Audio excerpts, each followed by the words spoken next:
specifics to support your claim that President Trump is a showman, not a leader, has not mastered what he must know to be president after 4 years? And then second, tell us what personal leadership characteristics you have that he does not. Well, first of all, I think the first answer this evening suggests exactly what I'm saying.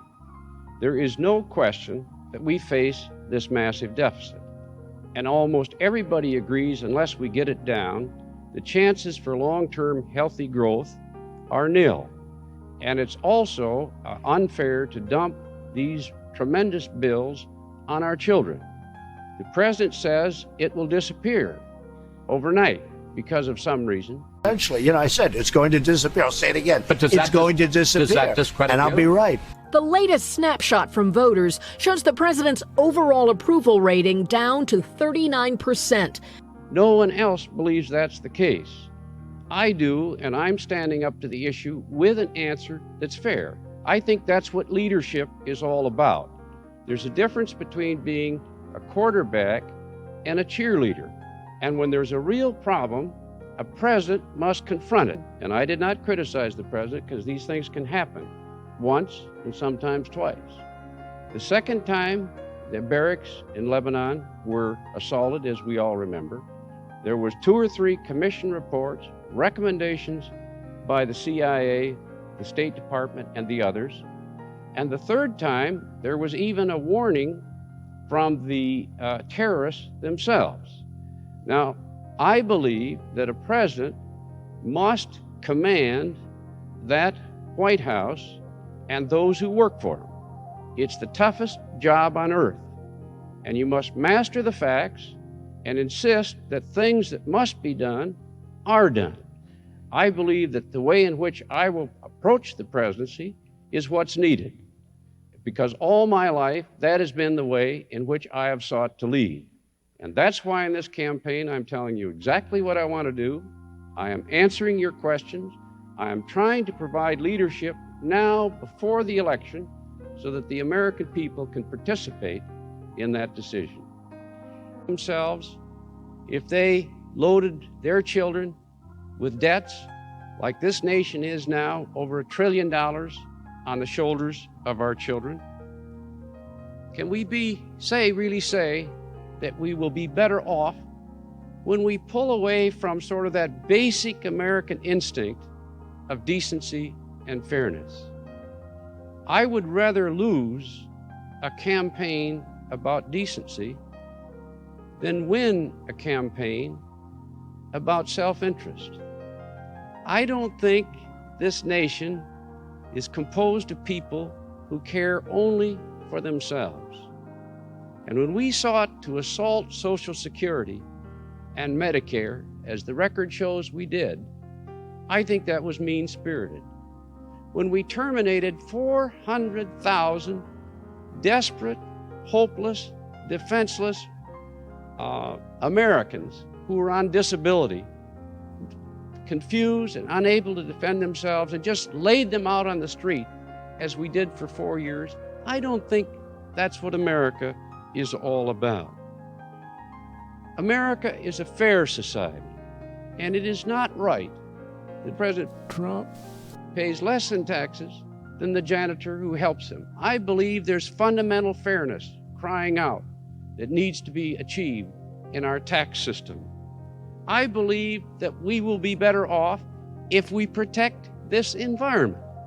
And contrary to what the president says, I think their record on the environment is inexcusable and often shameful. These laws are not being enforced, have not been enforced, and the public health and the air and the water are paying the price. That's not fair for our future. I think our future requires a president to lead us in an all-out search to advance our education, our learning, and our science and training, because this world is more complex and we're being pressed harder all the time. I believe in opening doors. We won the Olympics.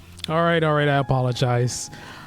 That was a 1984 presidential debate between some dude named Mondale with a D on his name, Democrat, and he was debating against Ronald Reagan, the Republican, in Louisville, Kentucky, October 7th, 1984. So, now, although that was me being silly with my voice, putting Trump in there in 1984, where he was alive, but not the president, of course.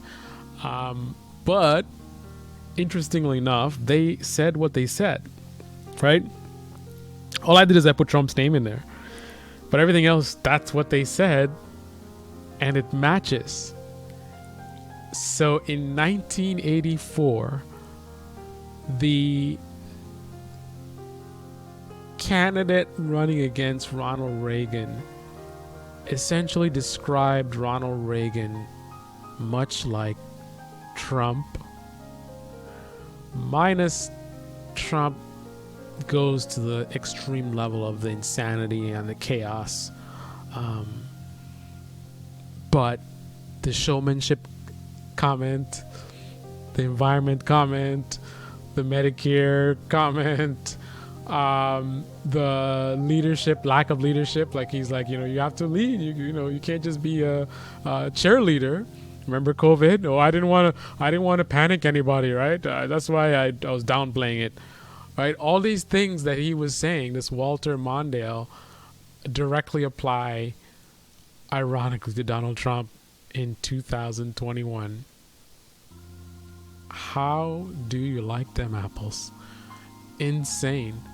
I think this is a good example of, I forgot how the phrase goes, but it's like if you forget history, it's bound to repeat itself. I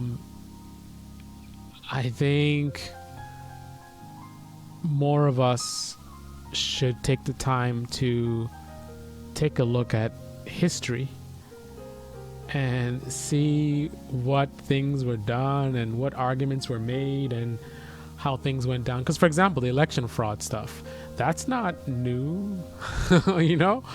When the Democrats, when mail-in ballots did not favor the Democrats, they were the ones that were claiming funny business, right?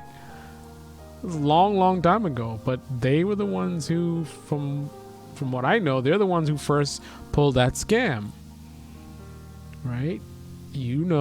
That mail-in ballots favor your opponent, so then you make up this lie about, it's being stolen and this fraudulent stuff and whatever. And some people even read into that like, so you're admitting that the mail-in ballots it's skewing the election in favor of one party versus the other. The problem with mail-in ballots is that you're allowing more people to vote, and when more people vote, the more popular candidate wins. All right? Yeah. So it's like if I'm a really good, let's say I'm in high school, I'm trying to run for high school president or whatever, and I'm a really good candidate, but there's only 5 people voting. It just so happens 3 of them just don't really like me. So because of such few people voting, I can actually end up losing, even though I'm a really good candidate, right? When you're a good candidate, then the more people that vote, it's going to favor you. When you're unpopular, right? So let's say I'm actually a bad candidate, right? So I don't really care about anybody else but myself. I'm just a very bad person for class president. But I keep the numbers really small, and I make sure that all the people that I like, my friends and people I know will vote for me, make sure that they vote. And then if I can just keep the amount of people that vote down as much as possible, I can actually win, even being not very popular. But if they try to open up more people voting, I'm not going to like that because I know that I suck, right? But anyway, I just thought I'd share it with you guys. This is the DaBaby channel. DaBaby in the comment section below. Click on the like button, subscribe, smash that bell. Be well. We're going to party like it's 1984. That's not a song. Nobody says that.